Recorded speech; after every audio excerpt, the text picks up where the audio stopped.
Master Ung thought it his duty to inform the commander of the English vessel of King Joachim's departure, but took care not to do so until the king's little fleet had got 48 hours start. Murat's intention was to land at Salerno, which is a port situated about 30 miles from Naples, where a considerable number of the old Neapolitan troops were being reorganized, but a storm having separated him from his flotilla, he made up his mind, instead of returning to Salerno, to rally the rest of his forces and to land immediately in the neighborhood of Pizzo. The felucca on board which King Joachim found himself carried about 30 old officers of his, amongst whom was General Francischetti. This little troop, at the head of which Murat placed himself in a general's uniform, was pacifically received by some coast guards who happened to be on the beach and who recognized King Joachim. They marched without loss of time to the town of Pizzo and entered the marketplace. Murat addressed the inhabitants who surrounded him, and some saluted him as their king, offering him horses which served to mount his troops, but the majority displayed timidity and hesitation. Joachim continued his march on the Montaloni without respite. The agent of the Duke de L'Infantado, who enjoyed great influence with the inhabitants on account of this duke's immense possessions at Pizzo and elsewhere, addressed them after Murat's departure and threatened them with the vengeance of Ferdinand's government if they did not oppose the usurper's march. He even succeeded in making a troop take arms and placed himself at their head on this march. On Montaloni, King Joachim fell in with a colonel of gendarmerie named Trentacapelli, who was on his way from Montaloni to Pizzo. Murat invited him to join them, but this officer, who had little confidence in resources so feeble for so great an enterprise, respectfully declined the offer. The colonel said, pointing to Montaloni, that he could only recognize as king the man whose flag should float on those towers. Trentacapelli, whom the king had very imprudently allowed to continue his way to Pizzo, met the Duke de L'Infantado's agent there, urging the people to take up arms for King Ferdinand.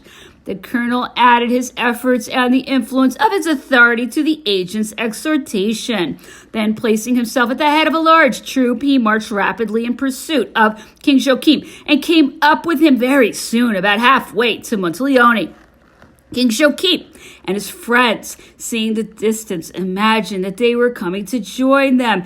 Actuated by this idea, the king interrupted his march, thinking that it would be a good thing to await reinforcements before entering Montaloni. On the approach of this imaginary reinforcement, Murat walked a few paces towards this troop when some of his followers shouted out, "Long live King Joachim!" To their great surprise, this was answered with a discharge of musketry. A fierce encounter ensued, and the party of King Murat, who defended himself with the courage of despair, lost some men, and many were wounded, having to deal with an enemy numerically much superior and unable to advance on Montaloni with his enemies behind him. The king made up his mind to return to his ship, and followed by General Francischetti and a dozen others, he cut his way through the thick of his enemies, wounding several with his own hand and discharging his pistol point blank at Colonel Trentacapelli, whom he missed. The vigor of his attack disconcerted the enemy and filled their ranks with confusion, of which the king took advantage to run to the place in the bay where he had left his ship. He had received no injuries, although all his comrades had been wounded. In the meanwhile, the commander of the expeditionary fleet, Barbara, a Piedmontese officer now in the king's service, having heard firing and considering his personal safety only, or perhaps bought over by Ferdinand's agent, had left the coast, abandoning King Joachim to his fate. In this desperate situation, the king jumped into the water to reach a fishing boat which was within reach, followed by Francischetti and the remainder of his followers. Fate would have it that this boat had unfortunately settled in the sand, and the united efforts of the fugitives to run it out into the sea were in vain. They then ran up to a smaller boat which was within 20 paces, and meanwhile the coast was covered with the king's enemies, who watched them with astonishment without firing or without approaching them. To make matters worse, this little boat in which the king could have escaped with his followers was chained to the shore, and all efforts to break the chain were fruitless. The fisherman to whom the boats belonged and who was perhaps afraid of losing his boat pulled at the chain, whilst another fisherman who had run up seized on the king, who with one blow on his head butted him into the sea. The example given by these two fishermen was followed by other assailants, and the boat was soon completely surrounded. No violence was committed upon the king, who stood up in the midst of his assailants, adjuring them to let him go, and as a last hope, showing them his passport for tryst. Finding them deaf to his appeals, Joachim was obliged to give himself up into the hands of his enemies. News of this important capture having been telegraphed to the Neapolitan ministry, an order was sent back by telegraph that a court-martial should be called together to try and to sentence King Joachim. It is known how very expeditious was this trial. Murat listened to his sentence with a smile of contempt. He had written the following letter to his wife, enclosing a lock of his hair. My dear Caroline, my last hour has come. In a few moments I shall have ceased to live. In a few moments you will have no husband. Never forget me. Do not curse my memory. I die innocent. Farewell, my Achille. Farewell, my Letitia. Farewell, my Lucien.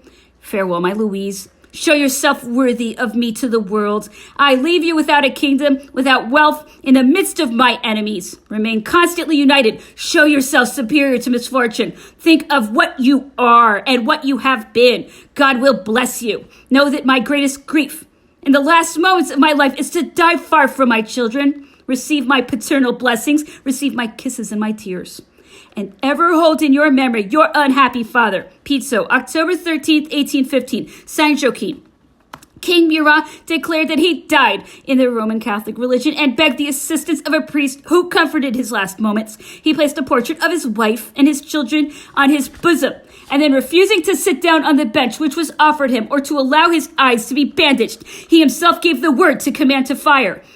And not a single muscle of his face betrayed that he felt the slightest emotion. Thus perished by an obscure death a man to whom fortune, having taken him from a very lowly position, had reserved him the loftiest destiny. An intrepid soldier, frank, loyal, generous, throughout his whole career, and on the throne which he had admirably occupied, he had carried all these brilliant qualities to excess.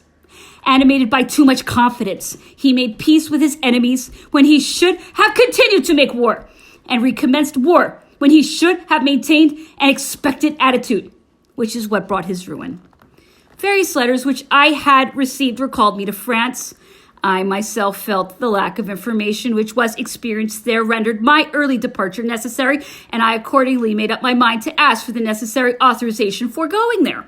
On April 9th, I begged the Empress to ask the Emperor of Austria to grant me a passport which could only be delivered with the special permission of this prince. After some very affectionate attempts to dissuade me from going, Marie-Louise was good enough to promise to speak to her father on the subject. I awaited the result of this promise for some days, at the end of which the Empress told me that she had had great difficulty in getting the Emperor of Austria to allow me to go, and that before ordering a passport to be given to me, he wanted me to see Prince Metternich, and that I should be sent for at any moment by this minister. I resigned myself without reluctance to this delay. Have confidences, the variations in the language of the influential people with whom I was brought into contact, comparisons which I was enabled to draw, thanks to the role of observer to which I was reduced, the indefinite adjournment of the Emperor of Austria's departure for Prague, a whole concatenation of circumstances and indications had given birth to certain hopes in my heart, which were unfortunately never to be realized. I had no doubt that some event or other was being waited for. It may be one of those lightning strokes to which the Emperor Napoleon was so accustomed. which might encourage the tendencies of the Austrian cabinet to induce it to charge me with some message for him. Mr. de Talleyrand had told somebody that he worked a great deal with the Prime Minister and that he had noticed that he often varied. In telling the reader of these deductions of mine, I only give them as conjectures on my part, seeing that I was never called to the audience to which I expected to be summoned. Life at Schönbrunn and in Vienna had become intolerable for French people. The police behaved brutally towards them. Count Anatole de Montesquieu was coming one day from Vienna to Schönbrunn when he was detained at the Mariahilf barrier by an agent who informed him that he was not allowed to cross the lines. Mr. de Montesquieu went up to the police office and, not finding any explanation of this order, went home to his mother to wait for it there. A quarter of an hour later, a messenger came from Monsieur de Hager, director of police, with apologies for the misunderstanding which had interrupted his excursion and the assurance that such a thing would never occur again. In spite of this assurance, we were frequently exposed to similar unpleasantness. Since General Neipperg's departure for Italy, Baron de Wessenberg, the Austrian minister, one of the negotiators at the Congress, acted as intermediary between the Empress and Prince Metternich, whom she used to see at her son's apartment every time that she went to Vienna. He was often charged with letters from General Neipperg. Archduke Charles appeared also to enjoy the Empress's confidence. On April 13th, a religious service was celebrated in Vienna in commemoration of the anniversary of the death of Maria Theresa, Marie Louise's mother, and she was present with her family. On her return to Schönbrunn, she did me the honor of telling me that a letter which had been brought by Monsieur de Flahaut had arrived in Vienna, and that she had been told its contents verbally. They persisted in not handing her the emperor's letters, so as to cut short all communications between her and her husband. Monsieur de Flahaut had been arrested at Stuttgart, just as Monsieur de Stassart had been arrested at Linz and had been forced to turn back after having handed over to the Austrian authorities the dispatches with which he had been charged. On the same day, the Vienna Gazette published the Emperor of Austria's edict relating to the institution of the Lombardo-Venetian kingdom under date of April 7th. Ambitious motives prompted the sovereigns of the great powers to erect into monarchies the spoils of the colossal power from which they were inheriting. Thus, the Emperor of Russia took the title of King of Poland, and the King of England that of King of Hanover. Holland, with Belgium added, also definitely became a kingdom. The Empress returned one day to Schönbrunn, much upset by a remark which had reached her ears as she was coming out of the imperial palace in Vienna. Two men who spoke in French had said loud enough for her to hear, "This lady does very wrongly to act as a spy here on her father. She would do very much better to return to France and to live with her husband there." This reproach wounded her deeply, but as moderation was the basis of her character, she refused to have the people who had made this remark looked for contrary to what she had been advised to do.